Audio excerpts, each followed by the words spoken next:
We are that last place. There is nothing else. There's nowhere else to go. There's nowhere else to run. We don't have another place where we can seek refuge. The refuge is here, and it resides in your courage. And if you don't have the courage to stand up for yourself, God bless, when you please consider your children, grandchildren, and future generations. Find your courage there. I'll tell you a little story about how I really made sure that I had courage. And that was, I sat in the Word of Faith Fellowship Church right before going to D.C. into federal court. And that Sunday, I sat in this beautiful, beautiful Pentecostal church, and I watched the children and the women and the men, and they danced and they ran through the aisles. And that was the moment that I knew as I watched those children come through face by face, and I can still see them in my head.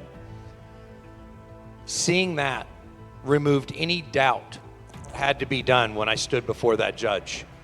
I stood before the judge, and I talked about what was being done wrong to the Proud Boys and the Oath Keepers and 1,600 other Americans, most of which you will never know their names. You know the story of Captain Kuhn. You know the story of Ray Epps. You know the story of this person and that person and the Proud Boys and the Oath Keepers. But how many other of those 1,600 names can you name? How many of the deaths? How many of you still don't know that Roseanne Boylan, Kevin Greason, Benjamin Phillips, and Ashley Babbitt died at the United States Capitol on January 6th?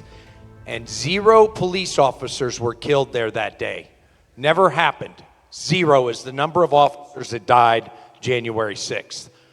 I have called out, I wrote in this book, call it Insurrection Comrade. I've done it in movies, films. PardonUsFilm.com is one I urge you to watch.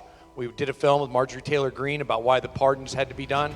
BloodyHill.com that we still have for free. You can watch these movies for free. We put them together, David Summerall, myself over at Stop Hate, 107 and others, and we provided these to the American public for free because we believed in the truth.